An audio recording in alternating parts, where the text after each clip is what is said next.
Alors, dans cet extrait de vidéo, ce qui est intéressant, c'est qu'on va remarquer un lapsus absolument étonnant du grand historien Petit-Fils.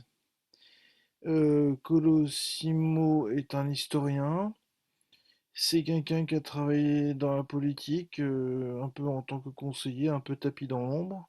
Sous Sarkozy, bon voilà, il a pris la direction, un peu les directions, il a un peu dynamisé les éditions du Cerf, enfin bon, peu importe. Les éditions du Cerf qui sont quand même des éditions assez, comment dirais-je, savantes, hein, comme d'autres maisons d'édition, mais il y a quand même des orientations, disons, peut-être que nous pourrions nous interroger sur l'impartialité et la neutralité épistémologique, historiographique. Bon, enfin voilà, je ne rentre pas dans ce débat, ça ne m'intéresse pas du tout. Ce que je vais vous montrer, c'est le lapsus, et on va faire une analyse en termes non pas de communication non verbale, justement, ce serait faux de le dire ainsi, mais bien plutôt de ce qui est au sein de la psychanalyse, c'est-à-dire les lapsus. Vous l'avez peut-être remarqué dans un des épisodes de la série En thérapie, dans la première saison, le docteur Dayan fait un lapsus, il dit qu'elle crève pour parler de son rhume, alors qu'il est dans une situation d'être extrêmement agressif vis-à-vis de Carole Bouquet. Donc il est vraiment dans les S2, les signifiants S2, c'est-à-dire les signifiants qui sont après le S1, c'est-à-dire tout ce qui va être effectivement eh bien, la jouissance finalement. Et donc voilà, il va couper avec la série des signifiants maîtres et il va se mettre en posture de voilà de jouissance et donc voilà, donc peu importe. Alors pour revenir à notre vidéo, vous voyez que là il y aura un jeu alors oui, donc quand le docteur Dayan dit qu'elle crève pour parler de son rhume, et Carole Bouquet le reprend, et ça je trouve ça assez bien. Et elle lui dit bah, tu dis qu'elle Q-U apostrophe L E 2 L E crève sa femme puisqu'il parle de sa femme. Donc voilà, c'est un petit lapsus, mais c'est un lapsus euh, dont on voit que un lapsus peut dire entièrement une seule chose, mais par homophonie, il peut en dire plusieurs. Alors, il peut nommer différentes choses. Donc voilà, nous allons voir ce que le lapsus étonnant de Petit-Fils. Il y a la grâce et la miséricorde de Dieu. Donc le christianisme se situe dans cette tension-là. Et si on relâche la corde, ben, tout s'écronde, tout s'effondre. C'est Alors, vous avez bien entendu tous ces crondres. Alors, moi, je lis tout, T-O-U-S, plus loin, C-C-E-S, crondre. Alors, qu'est-ce qu'on fait de crondre? C-R-O-N-D-E-S, crondre. Tous ces crondes. Cronde. Alors, euh, vous savez qu'il y a le fameux jeu de mots familionnaire, familionnaire, je crois que c'est bien cela, ouais, de Freud.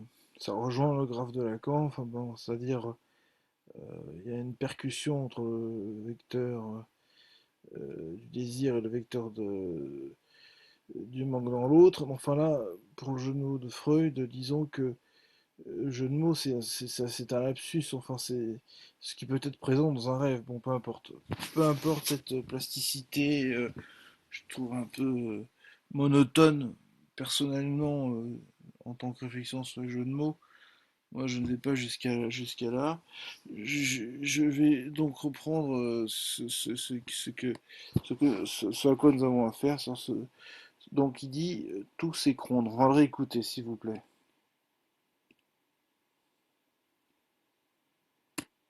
inouï de Jésus. Et de l'autre côté, dans cette tension de la corde, il y a la grâce et la miséricorde de Dieu. Donc le christianisme se situe dans cette tension-là. Et si on relâche la corde, ben, tout s'écronde, tout s'effondre. Voilà, tout s'écrondre, tout s'écrondre. C'est pas tout s'écronde, c'est tout s'écrondre. Et quand on dit tout s'effondre, il y a le R, mais en fin de mot, hein, en fin de verbe, s'effondre. Il n'y a qu'un seul R, s'effondre. Alors là, il dit tout s'écrondre. Crondre, il y a deux R. Alors, tous, moi j'entends à la fois tous c'est con, parce qu'il faut savoir qu'à ce moment-là, la tension sur le plateau est palpable. Hein. Colissimo, il comprend rien à ce que raconte ce frère, voilà. Et le frère en question, ils ont critiqué un peu une certaine organisation, un peu duale, si j'ai bien compris, du livre de Colissimo. Enfin, peu importe, on ne tombe pas dans le débat, c'est pas le problème ici, mais voilà. Essayons de retenir que, eh bien voilà, nous avons affaire à un lapsus. Le petit-fils, il est entre le frère, ancien étudiant de Sciences Po, si j'ai bien compris, et Colissimo, qui est un historien, comme je l'ai dit, voilà, essentiellement un éditorialiste, documentariste aussi, et qui a travaillé dans la politique, voilà. Alors bon, peu importe. Donc il est petit-fils dans la médiation entre ces deux hommes, puisqu'il il rehausse le livre du frère, donc c'est le frère Beauregard, voilà, qui a été descendu un petit peu, faut bien le dire, par Colissimo indirectement, et puis surtout par le présentateur télé, mais disons que ça sera un peu trop brutal, un peu euh, comme ça, un peu trop d'un seul bloc que de dire que le présentateur. Non, je pense que le présentateur, lui, a voulu justement donner la parole à Beauregard et a voulu justement l'accompagner, essayer de faire un effort pour le suivre, pour le justement lui éviter les pièges, toutes les mines sur lesquelles il aurait pu sauter. Je crois qu'il a fait un très bon travail. Donc plutôt, non, en fin de compte, je trouve que le présentateur a essayé de rehausser comme petit-fils le travail de Beauregard, qui est un travail assez savant d'ailleurs pour son âge, hein. Il a 35 ans, si j'ai bien entendu, donc c'est vrai qu'il a fait un travail courageux pour, voilà, pour s'avancer sur un plateau de télévision. Moi, je ne vais pas ici donner une critique sur ces ouvrages des uns et des autres. Ça n'a pas l'intérêt du tout ici sur un plan psychanalytique. Ce qu'il faut savoir, c'est que il y a la communication verbale, il y a l'écriture manuscrite, l'écriture dactylographiée, tout ça, ça a différents niveaux. Mais par contre, effectivement, il y a la communication non verbale, c'est-à-dire que là, c'est effectivement la gestuelle, la morphologie, psychologiquement, au niveau de l'interprétation morphopsychologique. Donc, ce que je veux dire par là, c'est que, si vous voulez, vous avez simplement un niveau de lecture en communication verbale que nous n'allons pas emprunter. Ce sur quoi on va s'affairer, se réaxer, comment dire, se recentrer, ça va être sur la question de ce lapsus. Alors, racontons-le.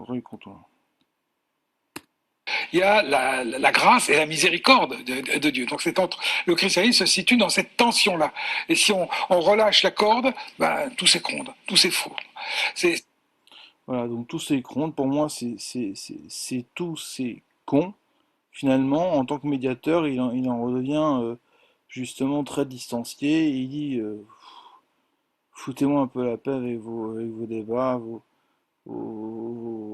cette tension qu'il y a sur le plateau, cette thermo-tension, j'ai envie de dire. Il en peut plus, quoi, petit-fils. Et donc, il dit tous ces cons. Voilà. Mais il dit pas exactement que ça, il dit aussi tous ces crondres. Tous ces crondres. Alors, j'essaie de réfléchir. Tous ces crondres, crondres. Alors, c'est mystérieux, hein. C'est un mariage entre tous ces fondres, évidemment, et tous ces crondres.